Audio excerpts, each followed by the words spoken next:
Hi everyone, क्या हाल चाल है? I hope everyone is doing fine. Perfect.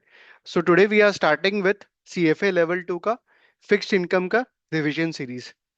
As you know, आपके फिक्स्ड इनकम के अंदर में there are total five readings है जिसको अपने क्लास में सारे डिटेल में डिस्कशंस हो गया था. एग्जाम्पल्स अपना सब कुछ कवर हो गया. Then we have also done EOC questions. Fixed income थोड़ा सा टेक्निकल टॉपिक है as compare to other topics like alternative investments, corporate issuer, economics. Plus थोड़ा बड़ा भी है बिकॉज कॉन्सेप्ट्स आर मतलब काफी ज्यादा कॉन्सेप्ट्स है टू कवर. तो इसको ध्यान में रखते हुए आई थॉट कि चलो एक बार क्विकली आप लोग को रिवाइज करवा देता हूँ all the chapters of your fixed income. So today we are starting with the first chapter of your fixed income, that is term structure and interest rate dynamics. तो अपने क्या करने वाले हैं, उसको रिवाइज करने वाले हैं. रिवीजन इस तरीके से करेंगे कि आप एक बार ये रिवीजन क्लासेस देखने के बाद quickly you can go through the notes, और नोट्स देखने के बाद जो है आप डायरेक्टली क्वेश्चंस पे जंप अपॉन कर सकते हो. ठीक है, चलिए स्टार्ट करते हैं. Let me share my screen your.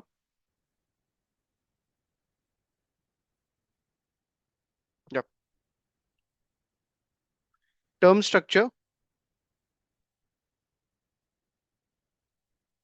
And interest rate dynamics.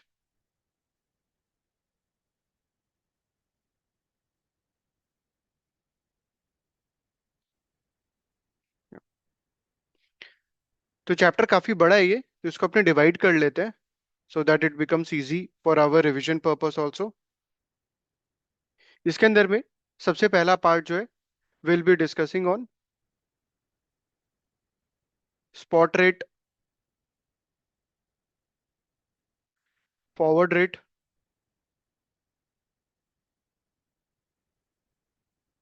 Spot price and forward price.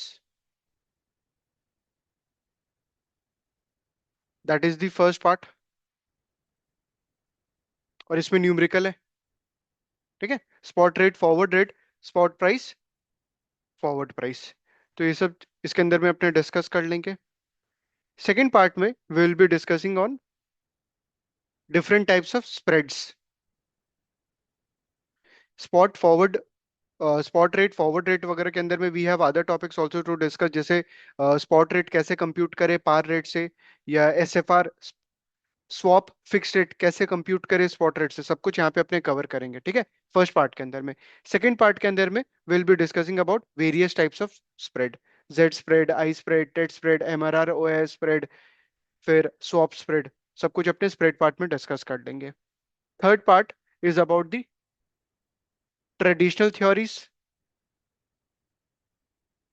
Traditional theories याद है? Pure expectation theory, local expectation theory, liquidity preference theory, preferred habitat theory, segmented market theory, that will be discussed under the third part. Fourth part is about yield curve risk.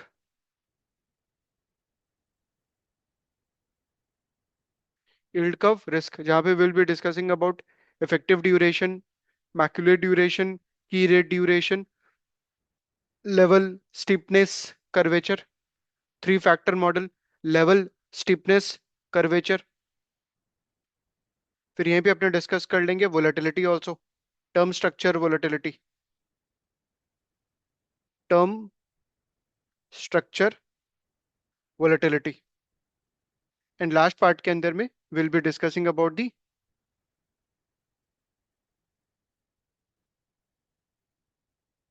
How the monetary policy, fiscal policy impacts the yield curve. तो यहाँ पे लिख लेते हैं macro factors.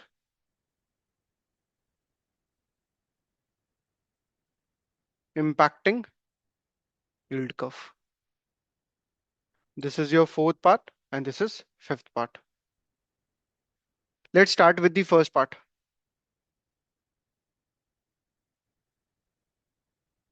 First part के अंदर में सबसे पहला है spot rate, forward rate, spot price and forward price. First part के अंदर में the first section is about the spot rate, forward rate, spot price and forward price. Okay, number line draw कर रहा हूं। 0, 2, 5। This is a months. Months है, ये years है। 0 से 5 जो है, 0 से 5 का rate is S5 given as 6%। 0 से 2 से S2 is 4%। All these are spot rate. आपको निकालना है आफ्टर 2 years फॉर 3 years या आफ्टर 2 months फॉर 3 months। ये आपको निकालना है। फॉरवर्ड रेट, इसको अपने क्या बोलेंगे? Forward rate denoted as 2/3, 2,3। कैसे निकलेगा? F2,3 forward rate. शॉर्टकट क्या था? जो ऊपर वाला लेग है 1.06, तो ये 6% तो पर ईयर का है, तो 5 year के लिए कितना? Divided by smaller leg 1.04 to the power 2। 1 divided by what power में? 1 डिवाइडेड बाई 5 - 2, 3। जितने टर्म का आपको फॉरवर्ड रेट निकालना है, -1 इंटू 100। प्लीज बताना। 1.06 to the power 5 STO1, 1.04 square STO2, RCL1 divided by RCL2 to the power 1 divided by 3। This is coming 7.35%। 7.35% approximately. तो forward rate निकल गया। Next, spot price. Spot price, तो अपने पास स्पॉट रेट यहाँ पे कौन कौन से ईयर्स का है या कौन कौन से टर्म का है? 5 का एंड 2 का। तो दो स्पॉट प्राइस निकलेगा यहाँ पे। कौन कौन सा? एक निकलेगा P2 और एक निकलेगा P5। P5 will be what? 1 divided by how much is the rate? 1.06 to the power 5। If you have $1 as the face value and you are earning 6% for 5 years, how much you are ready to pay today? P2 is 1 divided by 1.04 का whole square. Spot price बताओ। 1.06 to the power 5, this is 0.747273। 1.04 whole square 0.925 dollar, 0.925। ठीक है, तो spot price निकल गया, forward rate निकल गया। Spot rate दिया हुआ था आपको सम में, और क्या निकालना था? Forward forward price. Forward price कैसे निकलेगा? Forward price F, capital F, 2,3 after 2 years for 3 years या after 2 months for 3 months। This will be P5 divided by P2। P5 इन दोनों को ऐड करना है आपको डिनोमिनेटर में, फर्स्ट वाला P2। तो ये अपने निकाले हुए ऑलरेडी। 0.7473 divided by 0.925। 0.7473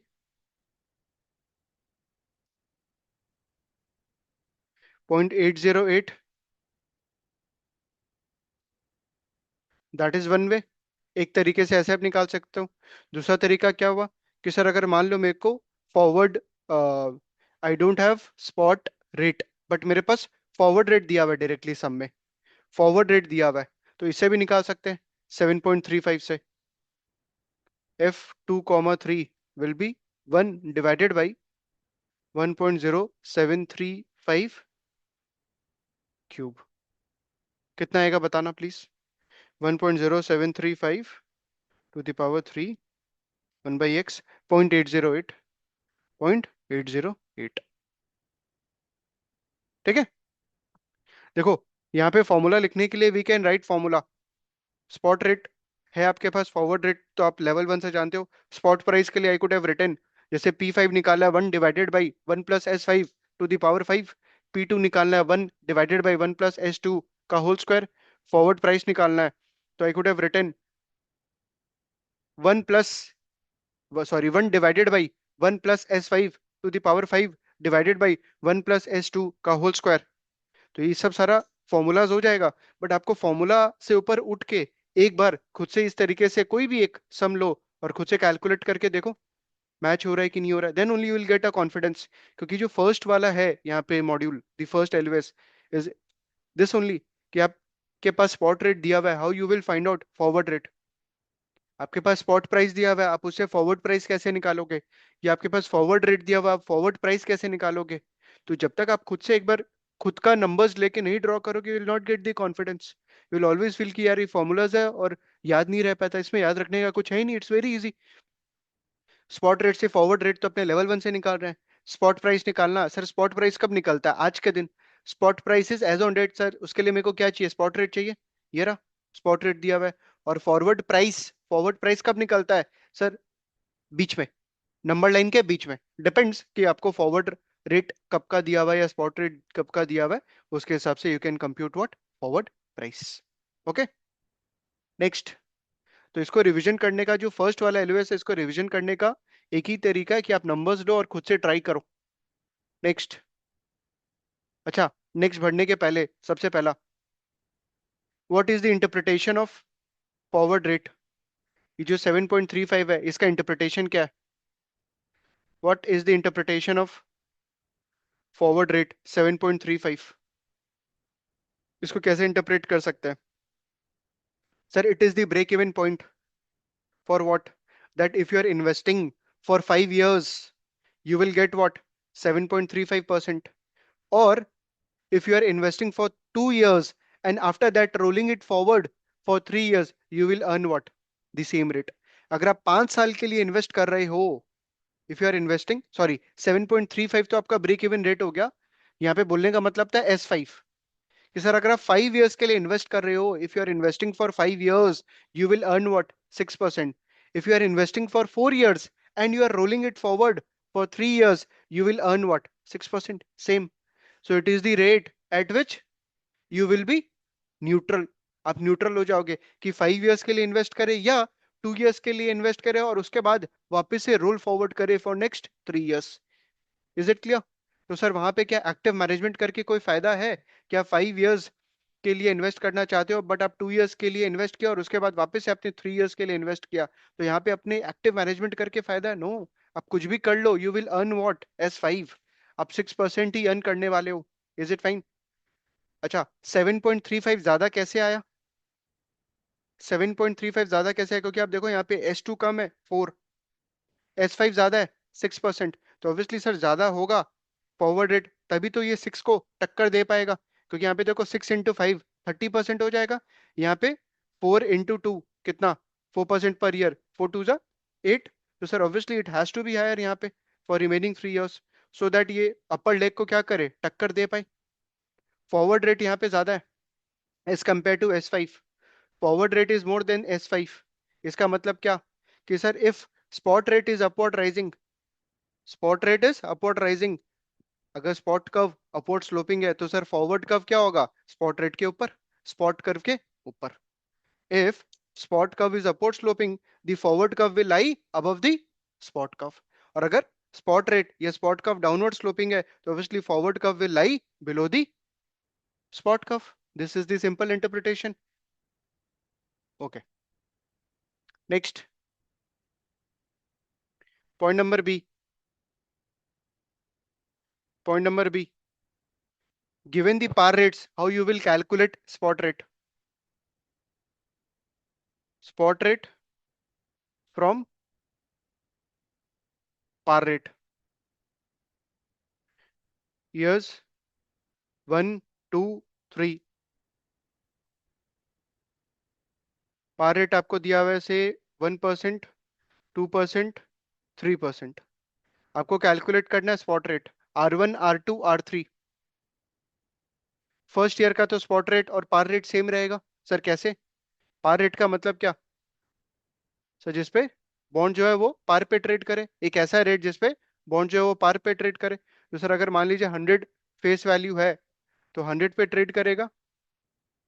तो फर्स्ट ईयर का coupon is, since it's a first year, तो आपको मिलेगा 100 प्लस 1% ऑफ 100, तो total 101 divided by 1 + S1 to the power 1। What is S1? 1%। तो बिना देखे आपको बोलना चाहिए यहाँ पे spot rate for the first year क्या होगा, it will be 1%। No computation is required. For next year 100 divided by 2 divided by 1 + S1। 1 + S1 कितना, 1.01 to the power 1 plus 102। Is it fine? Coupon rate 2% plus face value मिलेगा 1 + S2 का whole square. Therefore S2 निकाल लो आप, please निकालिए फटाफट से। 2 divided by 1.01,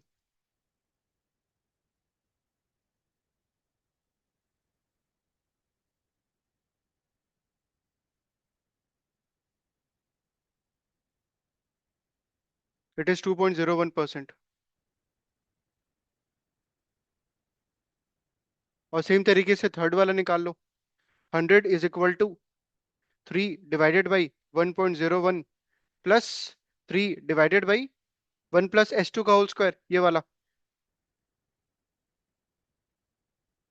plus 103 divided by 1 + S3 का whole cube. Please find out S3। S3 निकाल लो। ठीक है, मैं आगे बढ़ रहा हूँ। It's very easy to compute. S3 निकाल लो यहाँ पे। तो spot rate from par rate. Next part, next. Now you have to find out swap fixed rate SFR। Swap fixed rate SFR from spot rate. अब आपको spot rate दिया हुआ है और SFR निकालना है। Compute SFR from spot rate. We have also done in derivative ये तो, कि स्पॉट रेट दिया हुआ है वहां से अपने को SFR निकालना है, swap fixed rate. Years spot rate 1 2 3 से 2%, 3%, 5%। स्पॉट रेट अपवर्ड स्लोपिंग है, SFR निकालना है। कैसे निकालें? 2%, 1 divided by 1.02 to the power 1।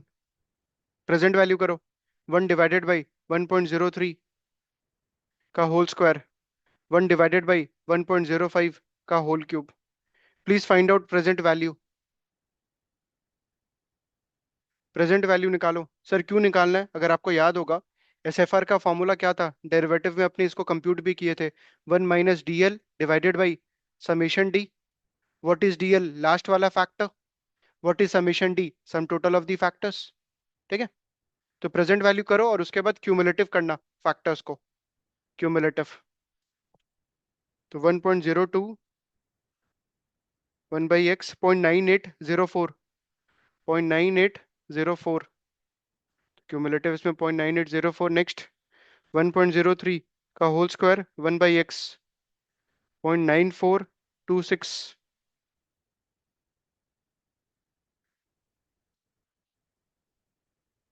This is 1.92230। Next 1.05 cube 0.8638,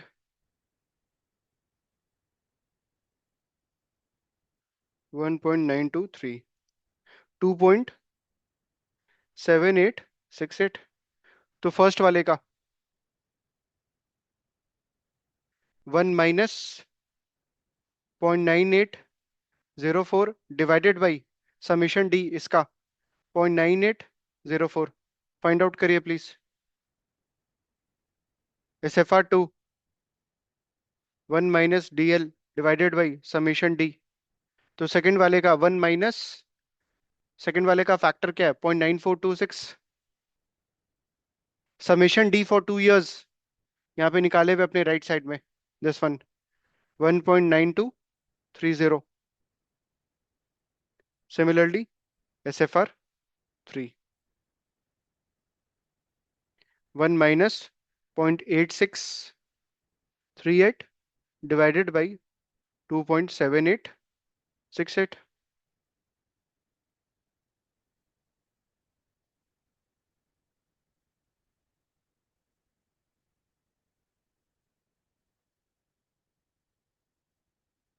this will be 2%, ये तो 2% ही आएगा. Next, 1 minus 0.9426 divided by 1.923, 2.98%. Next,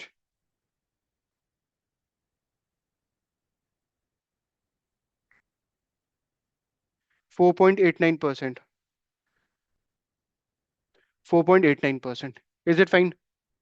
SFR from the spot rate. Okay.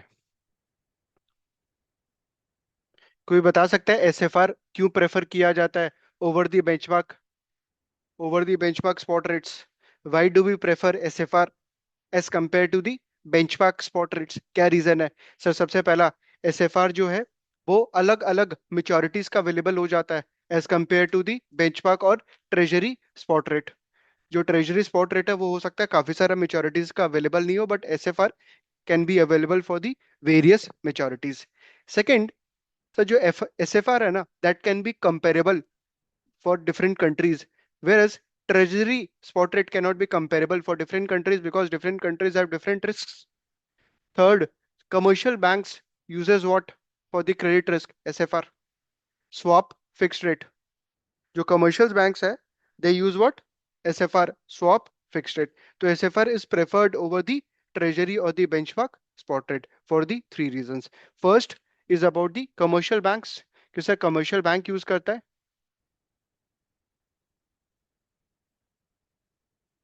importance of SFR over treasury spot rate.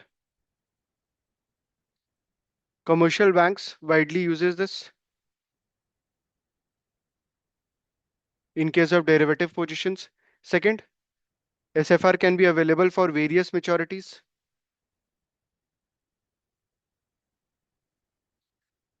And third,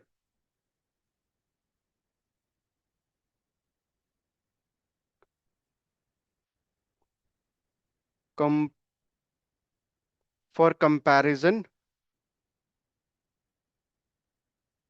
in different countries के लिए. ठीक है? तो importance of SFR over the treasury spot rate.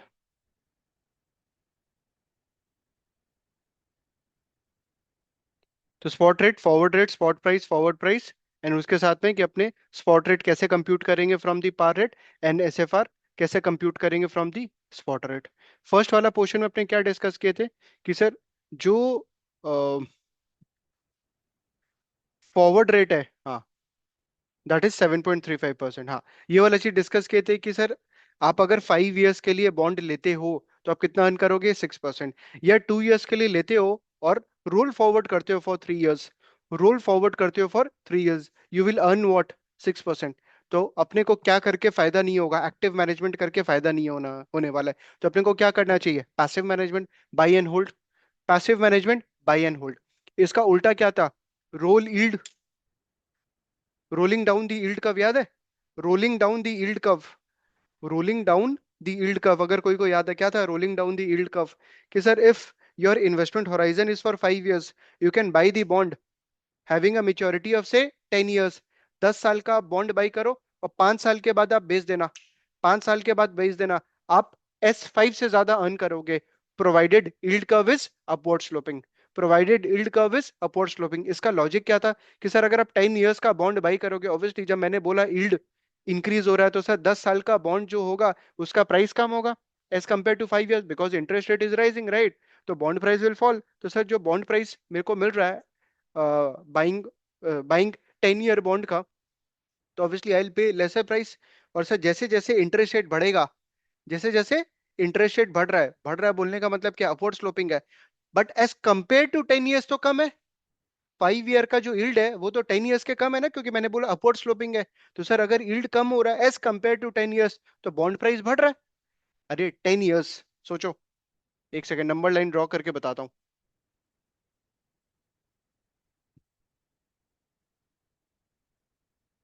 10 year का bond आपने by किया।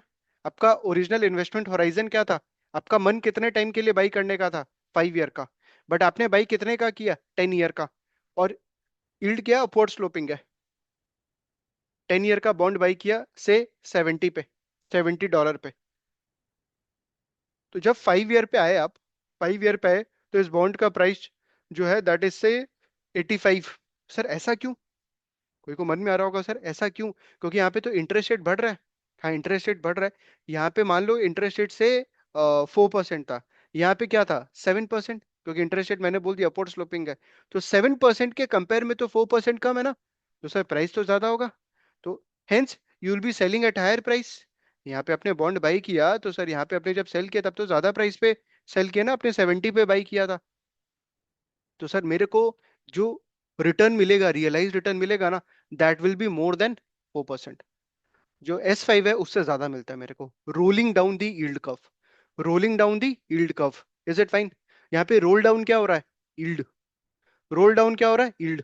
Is it fine? क्योंकि yield गिर रहा है यहाँ पे एज कंपेयर टू 10 ईयर वाला, एज कंपेयर टू 10 ईयर वाला। तो सर यहाँ पे क्या करना चाहिए? एक्टिव मैनेजमेंट करना चाहिए। तो इसी का ही पार्ट था, rolling down the yield curve by long term bonds and sell it before the original maturity.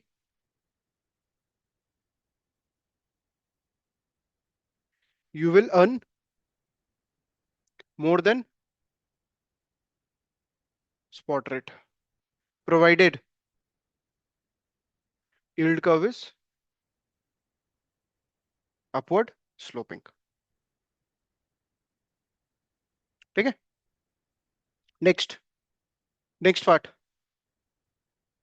Next part is different types of spread.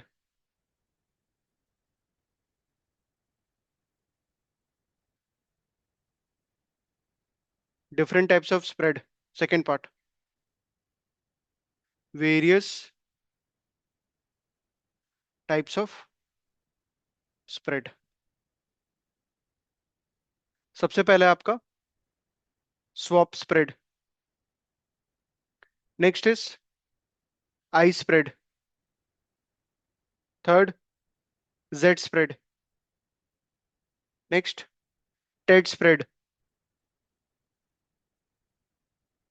Last MRR OI spread. सबसे पहला बात कर ले swap spread. What is swap spread? Sir, it is the difference between the SFR swap fixed rate and YTM on the treasury bond of the same maturity। Sir जो SFR का maturity होगा ना, वही ट्रेजरी बॉन्ड का भी maturity होना चाहिए। Swap spread. Sir swap spread क्या रिप्रेजेंट करता है? Credit risk and liquidity risk. क्या रिप्रेजेंट करता है? Credit risk and liquidity risk, swap spread.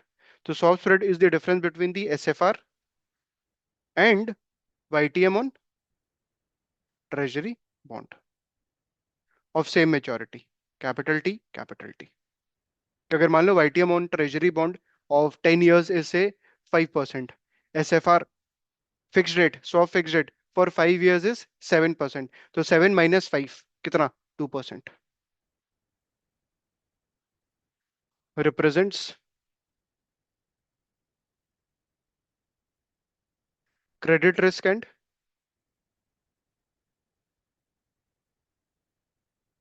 Liquidity risk. Next I spread. I spread क्या रिप्रेजेंट करता है? Sir it represents excess of the corporate bond का yield as compare to the SFR, obviously again of the same maturity. क्योंकि यहाँ पे maturity risk premium नहीं ले रहे अपने। I spread, it is the YTM of corporate bond minus SFR of the same maturity. ये क्या रिप्रेजेंट करता है? Same credit risk and liquidity risk. Z spread क्या होता है? Sir it is the rate which is added to the spot rate, which is added to the spot rate to ensure that present value of the cash flows is equal to what? Bond price, Z spread, or zero volatility spread, zero volatility spread, Z spread. It is the rate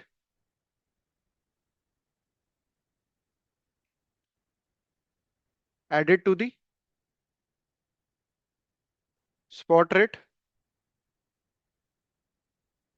to ensure present value of cash flows is equal to bond का price. Sir bond का price दिया हुआ है, coupon rate दिया हुआ है, divided by 1 plus spot rate 1 plus क्या add करे? Z spread. प्लस क्या ऐड करे? Z spread. टू इंश्योर कि जो present value of the cash flows है वो बॉन्ड प्राइस के इक्वल हो जाए। सर जेड स्प्रेड क्या रिप्रेजेंट करता है? In case of straight bond it represents both credit risk and liquidity risk. अगर मान लीजिए आपका कॉलेबल बॉन्ड है, callable bond option embedded bond में, तो सर ये रिप्रेजेंट करेगा आपका credit risk, liquidity risk and call risk, Z spread. Next, TED spread. नाम देखो, T, treasury, EDs, euro dollars futures, euro dollars futures. तो यहाँ पे अपने को लेना है, लिबर तो बंद हो गया है, एसओएफआर। एसओएफआर की जगह मैं ले रहा हूँ market reference rate. Market reference rate से फॉर 3 मंथ्स, 3 महीना का। सर लिबर या एसओएफआर क्या चल रहा है? -3 मंथ का T bill rate, treasury bill rate. 3 month MRR minus से 3 मंथ ट्रेजरी बिल रेट। देखो यहाँ पे अगेन मेच्योरिटी सेम कर दिया, मेच्योरिटी सेम कर दिया। ये रिप्रेजेंट करता है आपका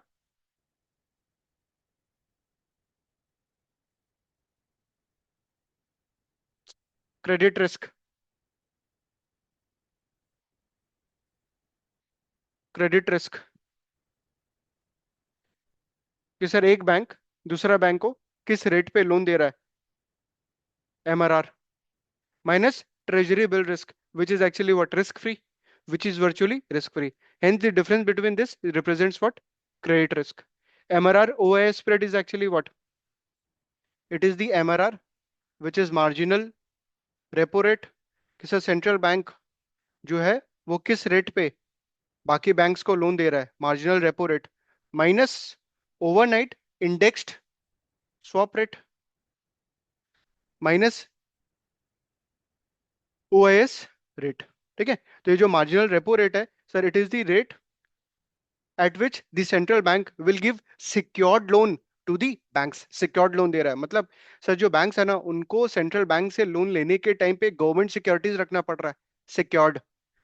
OIS is overnight indexed swap rate. कि सर एक बैंक दूसरे बैंक को ओवरनाइट लोन दे रहा है अनसिक्योर्ड वे में, अनसिक्योर्ड वे में।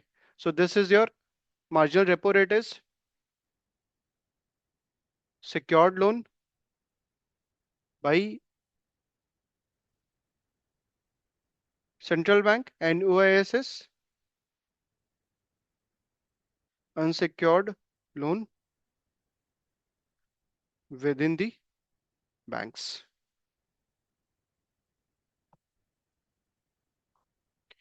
So you have 5 types of spread: swap spread, I spread, Z spread, TED spread, MRR, OIS spread. Next, next is traditional theories.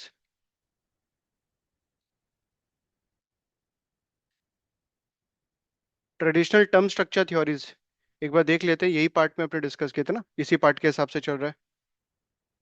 या ट्रेडिशनल टर्म स्ट्रक्चर थ्योरीज,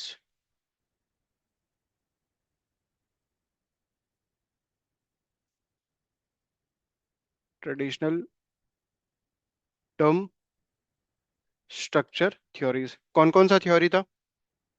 सबसे पहला था आपका अनबायस्ड एक्सपेक्टेशन थ्योरी और pure expectation theory. Next was local expectation theory.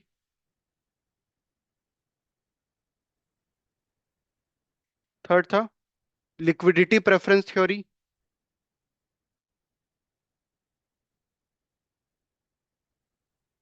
Preferred habitat theory, and last था segmented market theory.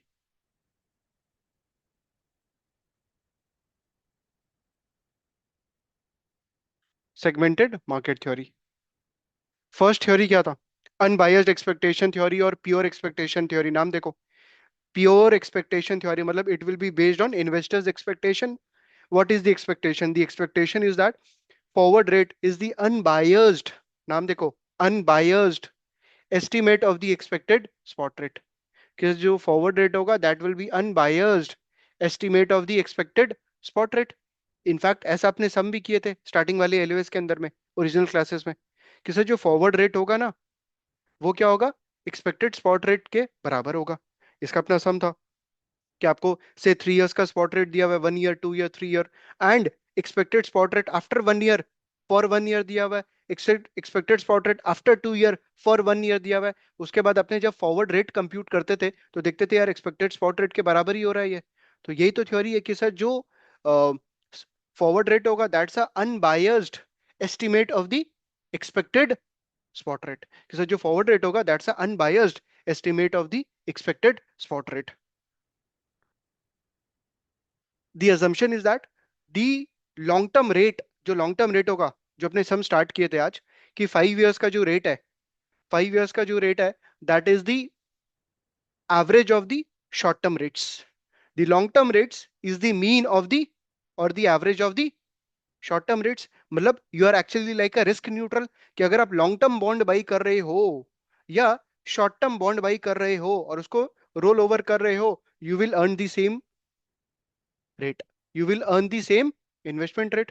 कि sir अगर अपने से 5 साल का बॉन्ड बाई करें या 2 साल का बॉन्ड बाई करें शॉर्ट टर्म, और उसके बाद वापस से 3 इयर्स के लिए रोल फॉरवर्ड कर ले, we will earn what, S5। We will earn what, S5। So it's like a risk neutral. It's like a risk neutral, कि अगर आप लॉन्ग टर्म के लिए बॉन्ड बाई करो या सर शॉर्ट टर्म का बॉन्ड बाई करके उसको रोल ओवर करे, अपने सेम इंटरेस्ट रेट अर्न करेंगे, risk neutral. So that is the assumption in case of unbiased expectation theory. Local expectation theory क्यों आया? क्योंकि सर अनबायस्ड एक्सपेक्टेशन थ्योरी बोलता है कि sir even if you are buying the bond for the long term, even if you are buying the bond for the long term, you will not expect extra return, whereas local expectation theory states that जो pure expectation theory hold goods only for the short term. Short term के लिए yes sir we need the same kind of return, but for the long term since there is a higher credit risk, there is a higher default risk, we need what, higher, we need higher return. अपने को ज्यादा return चाहिए long term के लिए, that is stated under the local expectation theory. तो local expectation theory जो है वो प्योर एक्सपेक्टेशन थ्योरी को रिस्पेक्ट करता है लॉन्ग टर्म में या शॉर्ट टर्म में, शॉर्ट टर्म में। बट लॉन्ग टर्म में लोकल एक्सपेक्टेशन थ्योरी क्या बोलता है कि सर एक्सेस रिटर्न चाहिए। Third is the liquidity preference theory. नाम देखो इसका, लिक्विडिटी प्रेफरेंस थ्योरी। तो लिक्विडिटी प्रेफरेंस थ्योरी क्या बोलता है कि sir if you are buying the bonds for the long term, अगर आप लॉन्ग टर्म बॉन्ड्स बाई कर रहे हो तो सर शॉर्ट टर्म बॉन्ड्स तो ज्यादा लिक्विड होता है as compare to the long term. तो for the long term bonds we need what, higher liquidity risk premium. तो सर जो एक्सपेक्टेड स्पॉट रेट से अपने डिस्काउंटिंग करते हैं दी बॉन्ड का कैश फ्लोज को, तो सर उसके अंदर में मेरे को एक्स्ट्रा और क्या चाहिए, मेरे को एक्स्ट्रा चाहिए लिक्विडिटी रिस्क प्रीमियम, मेरे को एक्स्ट्रा चाहिए liquidity risk premium. Under the unbiased expectation theory के अंदर में if the spot rate is expected to increase, the spot rate curve will be what, upward sloping. और अगर लगेगा गिरेगा spot rates, short term rates अगर गिरेगा, तो सर जो कर्व होगा, यील्ड कर्व होगा, that will be downward sloping. और अगर फ्लैट रहेगा, the short term rates are expected to remain flat, तो obviously the yield curve is expected to remain flat. Whereas जो लिक्विडिटी प्रेफरेंस थ्योरी है ना, liquidity preference theory क्या बोलता है कि सर जो लिक्विडिटी प्रीमियम है आप उसको किस में ऐड कर रहे हो, स्पॉट रेट या शॉर्ट टर्म रेट्स के अंदर में ऐड कर रहे हो। तो हो सकता है शॉर्ट टर्म रेट्स गिर रहा है, सुनना ठीक से, स्पॉट रेट्स जो है, शॉर्ट टर्म रेट्स जो है वो गिर रहा है, उसके बावजूद जो यील्ड कर्व है वो हो सकता है फ्लैट है या इंक्रीज हो रहा है। जो यील्ड कर्व है वो हो सकता है फ्लैट है या इंक्रीज हो रहा है, पॉजिटिव स्लोप है। ऐसा क्यों? क्योंकि सर उसके अंदर में अपने लिक्विडिटी प्रीमियम ऐड कर रहे हैं। वापस से जो शॉर्ट टर्म रेट्स है मैंने बोला हो सकता है वो गिर रहा है, उसके बावजूद we have a positive slope, we have a positive slope, reason being we are adding what, liquidity premium to the spot rates, liquidity preference theory. Next we have preferred habitat theory. नाम देखो इसका, preferred. Preferred habitat theory क्या बोलता है कि sir if there are two types of investor, one wants to hold the bond for 5 years, second investor wants to buy the bond or hold the bond for 20 years। तो sir सबका अपना अपना preference है, एक का है 5 years का, एक है 20 years का। तो सर वो लोग अपना अपना बॉन्ड बाई करेंगे अपने मेच्योरिटी के प्रेफरेंस के हिसाब से, अपने मेच्योरिटी के प्रेफरेंस के हिसाब से। Is it fine? सर अगर कोई 5 years के लिए कर रहा है तो सर वो 5 year का बॉन्ड बाई करेगा, कोई 20 year के लिए तो he will buy the bond for 20 years। But if we are giving the same kind of return for say 3 years bond, जो 5 year जिसका मन था बॉन्ड बाई करने का, अगर उसको अपने same kind of return 3 year का बॉन्ड के लिए अगर दे रहे हैं तो सर वो क्या वो स्विच कर सकता है? यस, वो स्विच कर सकता है। Can he switch? Yes he can switch. Similarly अगर 20 year का बॉन्ड जो है वो अगर अपने दूसरे मेच्योरिटी का उसको सेम काइंड ऑफ रिटर्न दे रहा है, can he switch? Yes he can switch.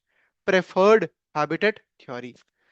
Segmented market theory क्या बोलता है? नाम देखो इसका, सेगमेंटेड। सेगमेंटेड मतलब होता है अलग अलग क्लस्टर, 5 year, 10 year, 25 year। तो सर अगर कोई को 5 year के लिए बॉन्ड बाई करना है वो इस लाइन में खड़ा होगा, कोई को 10 year में, कोई को 25 year में बॉन्ड बाई करना है तो वो इस लाइन में खड़ा होगा। Is it fine? सेगमेंटेड, अपना अपना मार्केट्स सेगमेंटेड है, मतलब इंडिपेंडेंट है। 5 year को 10 year वाले से मतलब नहीं है, 10 year को 25 year से मतलब नहीं है, under the segmented market theory, independent. तो ट्रेडिशनल टर्म स्ट्रक्चर थ्योरीज में we have 5 theories: unbiased expectation theory, local expectation theory, liquidity preference theory, preferred habitat theory and segmented market theory. Segmented market theory is not based on expectation, not based on, कोई interest rate expectations पे based नहीं किया, it is not based on any expectations. Okay, next,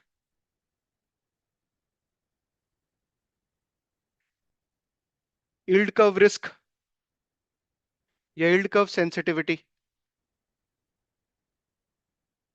what do we mean by yield curve sensitivity? कि sir अगर yield 1% से change होता है तो बॉन्ड प्राइस कितना से चेंज होगा? इसको अपने क्या बोलते हैं? ड्यूरेशन। ड्यूरेशन एक होता है Macaulay duration, average weighting time, एक होता है मॉडिफाइड ड्यूरेशन। कि sir if the bond price, sorry if the yield changes by 1%, how much there will be change in the bond price in the opposite direction? कितना percent से bond price change होगा in the opposite direction, ignoring convexity, ignoring convexity. Is it fine? अगर sir small change है and parallel change है, if there is a small and parallel shift, तो क्या use करना चाहिए अपने को? इफेक्टिव ड्यूरेशन या K R D? Effective duration या K R D? Effective duration. Small and parallel shift मैंने बोला, small and parallel shift for the effective duration से अपने मेजर करते हैं। सर अगर नॉन पैरेलल शिफ्ट है, नॉन पैरेलल शिफ्ट है मतलब there will be a shaping risk, there will be a shaping risk. तो सर कैसे मेजर करेंगे? K R D. कैसे मेजर करेंगे? K R D, key rate duration. Is it fine? So if there is a small and parallel shift we will use ED, if there is a non parallel shift we will use what? K R D. K R D में we have a shaping risk also. Also we can measure the sensitivity with the three factor models. We can measure the sensitivity with the help of three factors model. Three factor model में क्या क्या था? एक था level, एक था steepness, और एक क्या था? कर्वेचर। लेवल कि सर इंटरेस्ट रेट का लेवल चेंज हो गया, short term and long term. Steepness, sir short term interest rate गिर गया, लॉन्ग टर्म इंटरेस्ट रेट बढ़ गया, steepness. Curvature, short term and long term interest rate बढ़ा, mid term will remain the same, mid term interest rate will remain the same. Level, steepness and curvature. So effective duration, KRD, key rate duration, and third is actually what? Three factor model: level, steepness and curvature. एक बार याद दिला रहा हूं sums wise सिर्फ कि कैसे अपने करते थे।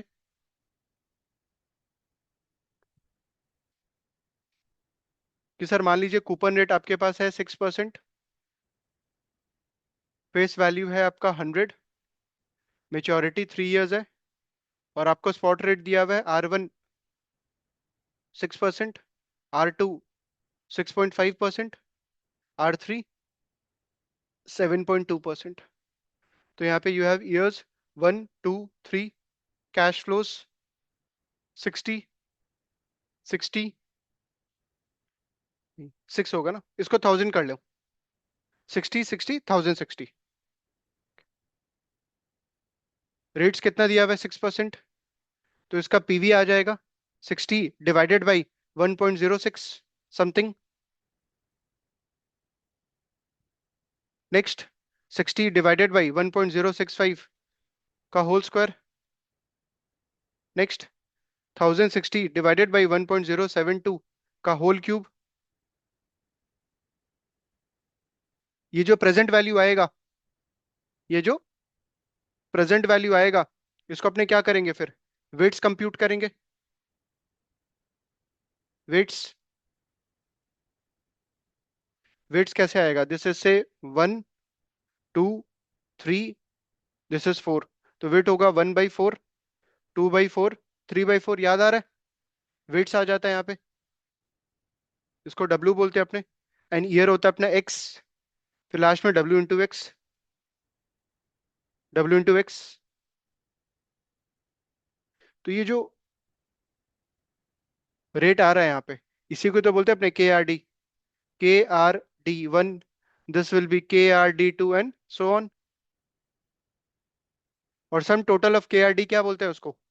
सम total of KRD is ED।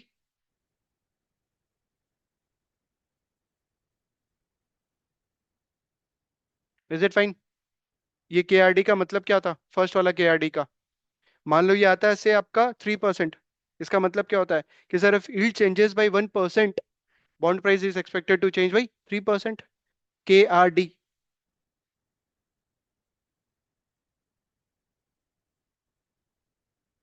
Next, एक और फॉर्मूला था आपका, जहां पे अपने पास मान लो ड्यूरेशन दिया हुआ है D1, T2, D3, and interest rate change दिया हुआ है R1, R2, change in interest rate, change in interest rate 3।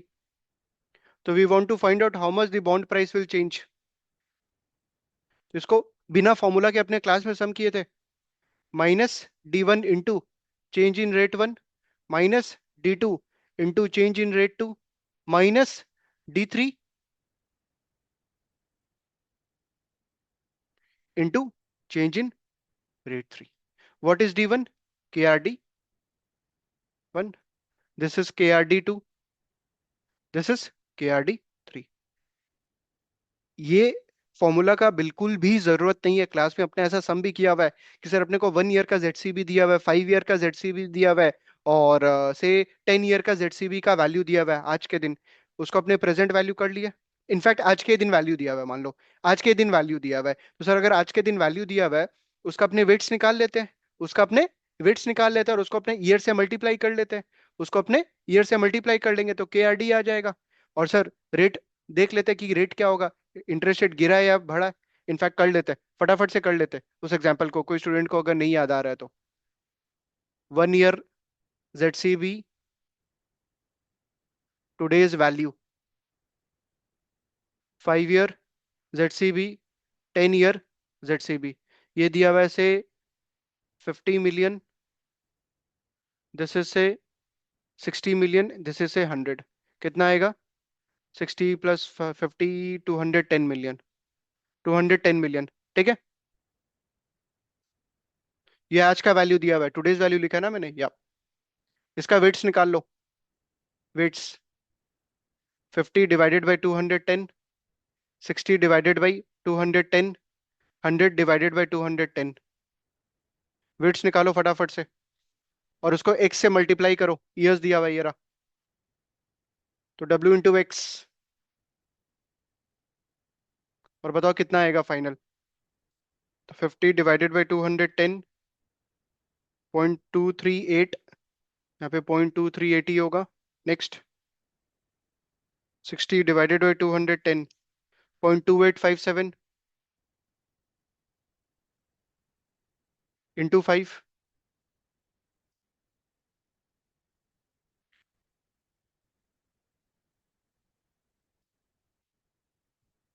STO2 100 divided by 210, 0.476, 0.476 into 10, 4.76।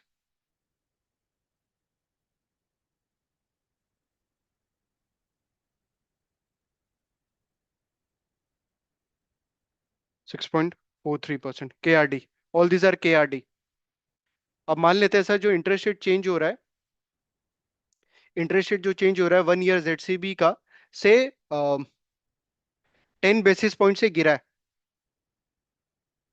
Interest rate जो है फॉर द फर्स्ट ईयर जेडसीबी का 10 बेसिस पॉइंट से गिरा है। नेक्स्ट वाले 5 ईयर का 20 बेसिस पॉइंट से बढ़ा है। ठीक है। और नेक्स्ट वाले का 50 बेसिस पॉइंट से गिरा है। तो मेरे को चेंज इन प्राइस निकालना है। चेंज इन प्राइस निकालना है तो इट्स वेरी इजी। इंटरप्रिटेशन से करिए प्लीज, कि अगर सर इंटरेस्ट रेट गिरता है तो बॉन्ड प्राइस बढ़ता है। कितना से? 0.238 इंटू 0.1, 0.238 इंटू 0.1,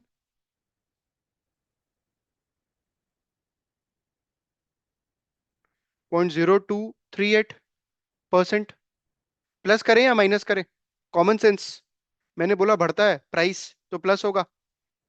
इनफैक्ट अगर तुम यहाँ पे ये फॉर्मूला लगाता, -d1 into change in rate one, तो क्या करता है? -d1 is actually what? -0.238 into -0.1, minus minus plus, वही तो किए। Is it fine? Okay. Next, 20 basis point से गिर रहा है, इसका मतलब bond price will what? Fall. Negative 1.4286 into 0.2, 0.2857।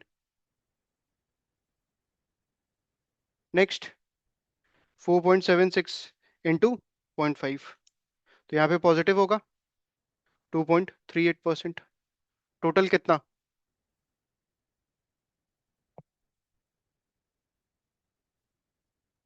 2.118%। 2.118% से जो पोर्टफोलियो का वैल्यू है वो क्या होगा? बढ़ेगा। तो ओरिजिनल पोर्टफोलियो का वैल्यू क्या था? ओरिजिनल पोर्टफोलियो का वैल्यू क्या था? 210।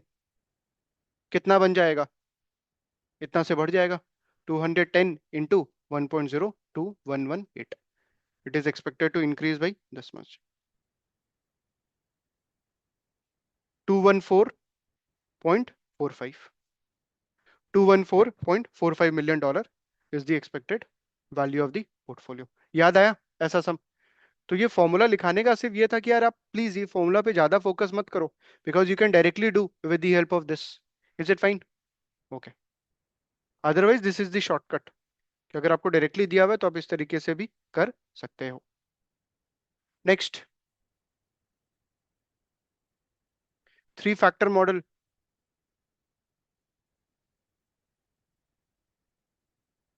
Level,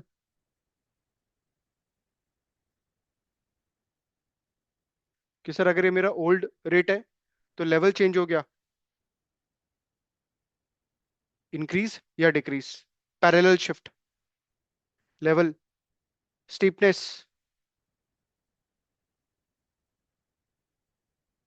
short term interest rate बढ़ा, सॉरी, हाँ, शॉर्ट टर्म इंटरेस्ट रेट गिरा, लॉन्ग टर्म इंटरेस्ट रेट बढ़ा।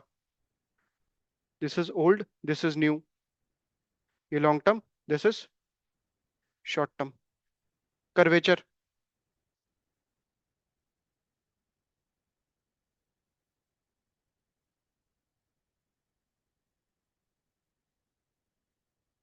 This is mid point, this is short term, this is long term. इसका जरूरत क्या था वैसे? कि सर अगर लगता है शॉर्ट टर्म इंटरेस्ट रेट गिरेगा मतलब bond price is expected to increase, तो सर बाई करते हैं बॉन्ड आज। Long term interest rate expected है बढ़ेगा, इसका मतलब बॉन्ड प्राइस गिरेगा, तो इसको क्या करे? शॉर्ट। इनफैक्ट लास्ट वाला जो एलओएस है, इन्वेस्टर एक्शन, उसमें यही चीज तो लिखा हुआ है। Barbell portfolio, short term and long term rates, barbell portfolio, कि सर 2 years and 10 years का, if there is a expectation of the short term and the long term interest rate change, we can trade. If the short term interest rate is expected to fall, the the price of the short term rates, sorry, the price of the short term bonds are expected to increase, we will go long. If the long term interest rate is expected to rise, means the long term bond price is expected to fall, we will go what? Short. We will do what? Short. 3 factor model. Next, fourth part था ना। Next, term structure volatility.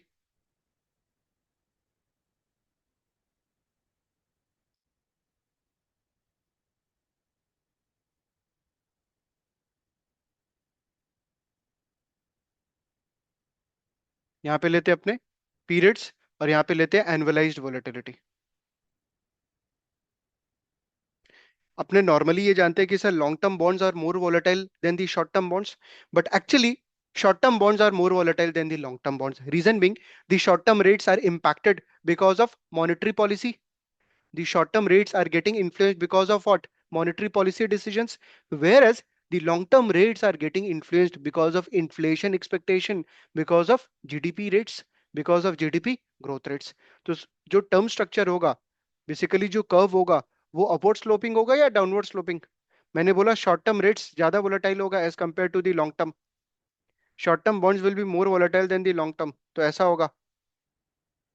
ठीक है, तो short term में ज्यादा volatility will be higher as compare to the long term.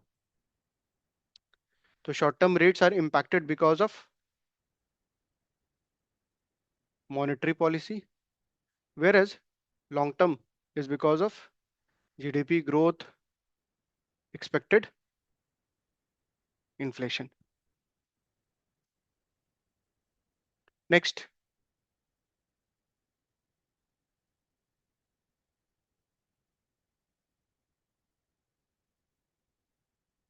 Next अपने क्या section बना के रखे हैं यहाँ पे? Macro factors, yes.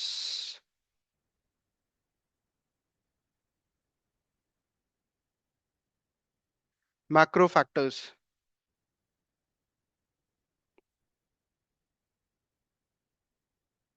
फिफ्थ है या फोर्थ है ये?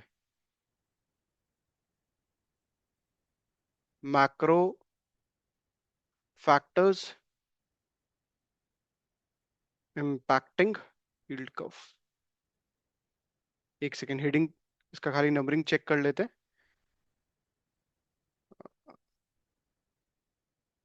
फिफ्थ, ठीक है।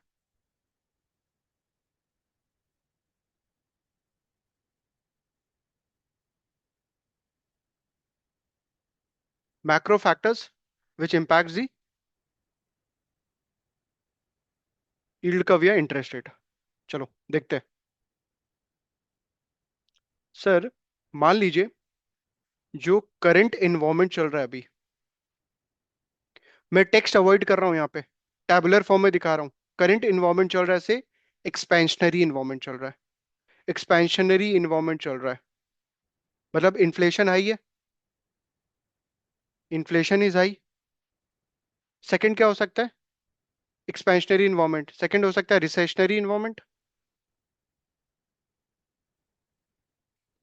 तो सर जो मॉनेटरी पॉलिसी होगा ना, वो अपने को क्या फॉलो करना चाहिए इस इन्वायरमेंट में? एंड सर जो अपने फॉलो करेंगे उसके वजह से इंटरेस्ट रेट पे क्या इंपैक्ट होगा? इंटरेस्ट रेट पे क्या इंपैक्ट होगा बताइए? एक्सपेंशनरी, अगर करंट इन्वायरमेंट एक्सपेंशनरी चल रहा है, इन्फ्लेशन आई है, तो मॉनेटरी पॉलिसी क्या फॉलो करना चाहिए? टाइट, टाइट या रेस्ट्रिक्टिव मॉनेटरी पॉलिसी। टाइट या रेस्ट्रिक्टिव मॉनेटरी पॉलिसी के अंदर में इंटरेस्ट रेट विल इंक्रीज और interest rate will decrease. Interest rate will increase या interest rate will decrease? Interest rate will increase. जो सेंट्रल बैंक है वो इंटरेस्ट रेट बढ़ाएगा। वेयर एज रिसेशनरी इन्वायरमेंट में, जैसे कोविड के टाइम पे, जो सेंट्रल बैंक था वो क्या फॉलो किया था? Expansionary, expansionary monetary policy. इसका मतलब इंटरेस्ट रेट क्या किया था उस समय सेंट्रल बैंक ने? कट किया था। इंटरेस्ट रेट कट किया था, उसके बाद जैसे कोविड का सिनेरियो मिनिमाइज हुआ, the central bank started what? Following tight monetary policy because inflation started to increase. तो expansionary versus recessionary depends on कि सर क्या इन्वायरमेंट है, उसके हिसाब से the central bank will follow the tight monetary policy और expansionary monetary policy, and उसके वजह से what will be the impact on the interest rate? Interest rate will increase और interest rate will decrease. What about fiscal policy? Fiscal policy का मतलब क्या है? Sir government का खर्चा एंड गवर्नमेंट का टैक्सेस। बताओ। सबसे पहला रिसेशनरी इन्वायरमेंट के लिए एक बार सोचें। रिसेशनरी इन्वायरमेंट, सर गवर्नमेंट क्या फॉलो करेगा? टाइट फिस्कल पॉलिसी या expansionary? Obviously expansionary fiscal policy.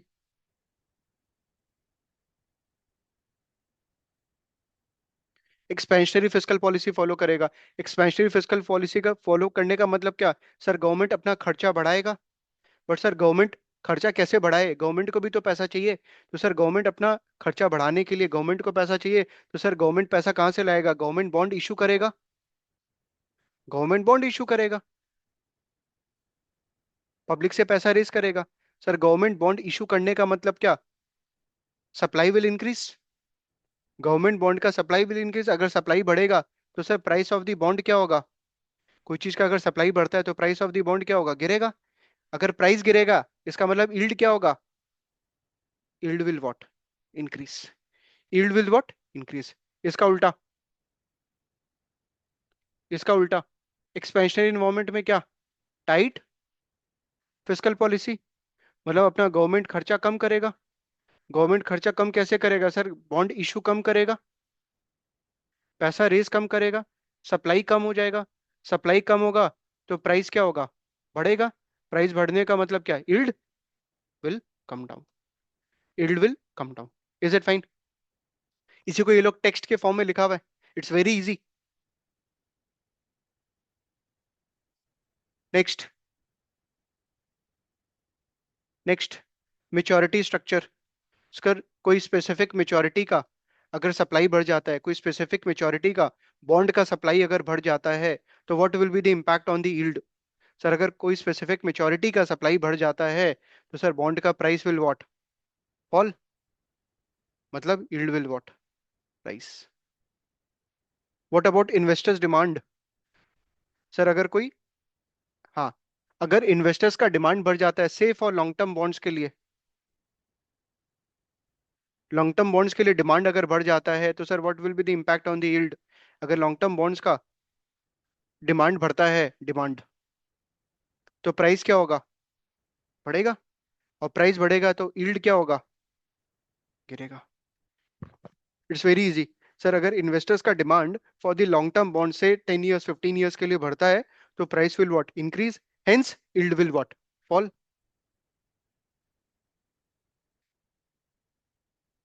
In fact यहाँ पे ना वो वो सब टर्मिनोलॉजी नहीं है आपका, bullish flattening, bearish flattening and all, यहीं पे इनकॉर्पोरेट कर लेते हैं। मॉनेटरी पॉलिसी वाला जो है यहीं पे इनकॉर्पोरेट कर लेते हैं, इंटरेस्ट रेट बढ़ रहा है,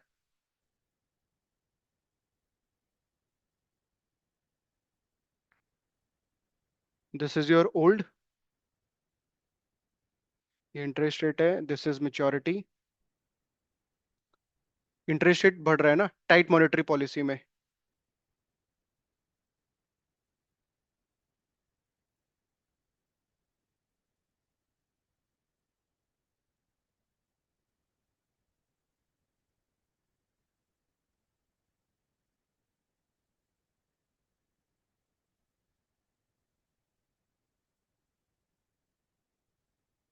इसको क्या बोलेंगे अपने, सर फ्लैट हो रहा है या स्टीप हो रहा है, पहले तो ये नया वाला है, this is new one, it's it's becoming flat, flat हो रहा है, ये स्टीप था, अब ये फ्लैट हो रहा है। तो सर फ्लैटनिंग, बुलिश फ्लैटनिंग या बियरिश फ्लैटनिंग, इंटरेस्ट रेट बढ़ रहा है तो बॉन्ड प्राइस क्या होगा, गिरेगा, it will B bearish flattening, bearish flattening. Sir ये जो बियरिश या बुलिश है ना, इसको समझने में बहुत दिक्कत होता है। सबसे पहले आपको ये देखना है यील्ड कब इंक्रीज हो रहा है, डिक्रीज हो रहा है, मतलब फ्लैट हो रहा है या स्टीप हो रहा है। तो देखो यहाँ पे फ्लैट हो रहा है, हाँ सर ये तो क्लियर है। अब आपको ये देखना है इंटरेस्ट रेट बढ़ रहा है, हाँ इंटरेस्ट रेट बढ़ रहा है, इंटरेस्ट रेट बढ़ रहा है मतलब बॉन्ड प्राइस क्या हो रहा है, गिर रहा है, तो bearish word is related to bond price, if interest rate is rising bond price is what, falling, तो बियरिश फ्लैटनिंग। नेक्स्ट वाला का ट्राई करो खुद से, this is old, interest rate गिर रहा है,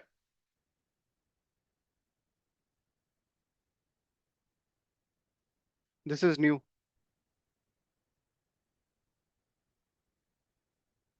ये स्टीप हो रहा है,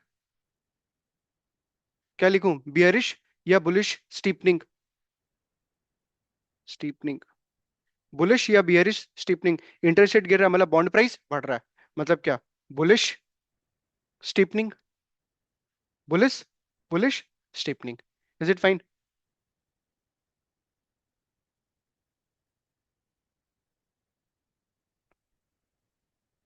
नेक्स्ट, यहाँ पे क्या कर रहे थे अपने, लॉन्ग टर्म यील्ड्स गिर रहा है ना इन्वेस्टर्स डिमांड में, या long term yields are falling, इसका भी ड्रॉ कर लेते हैं। दिस इज से ओल्ड,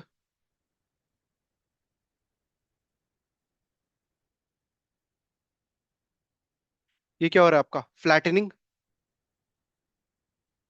स्टीपनिंग तो हो नहीं रहा है, फ्लैट हो रहा है।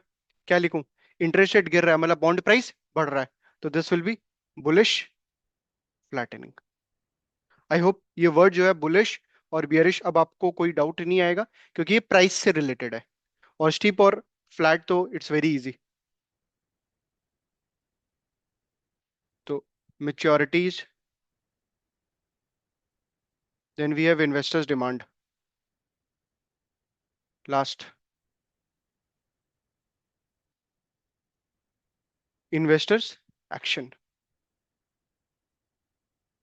If interest rate decreases, what about the duration of the bond. अगर इंटरेस्ट रेट घटता है तो सर एवरेज वेटिंग टाइम बढ़ता है, तो duration of the bond will what, increase. और अगर इंटरेस्ट रेट बढ़ता है तो duration of the bond will what, decrease, average weighting time कम हो जाता है। It's very easy.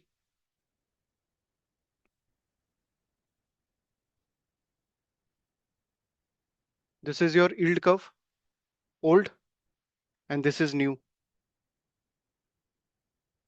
Long term interest rate बढ़ रहा है, शॉर्ट टर्म इंटरेस्ट रेट गिर रहा है, short term yield is falling, long term yield is rising.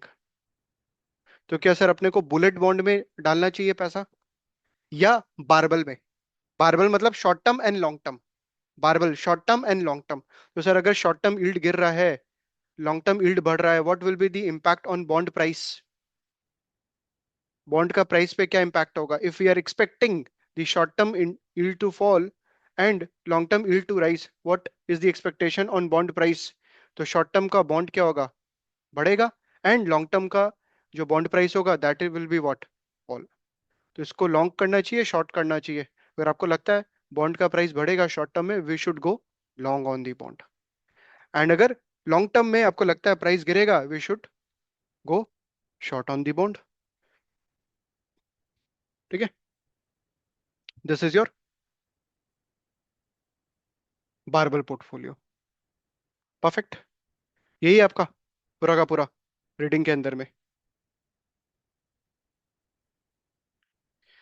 तो spot rate, forward rate, first spot price, forward price, spreads, different types of spread, traditional theories, yield curve risk, effective duration KRD, term structure volatility, and macro factors which impact the yield curve or the interest rates.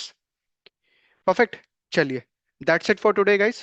Next class के अंदर में अपने next reading के लिए मिलेंगे। But अभी आपको as a homework क्या करना है, quickly you can go through the notes, मेरा भी नोट्स आपके पास अवेलेबल है पूरा का पूरा। एक बार गो थ्रू करके आप डायरेक्टली जो है क्वेश्चंस स्टार्ट कर सकते हो।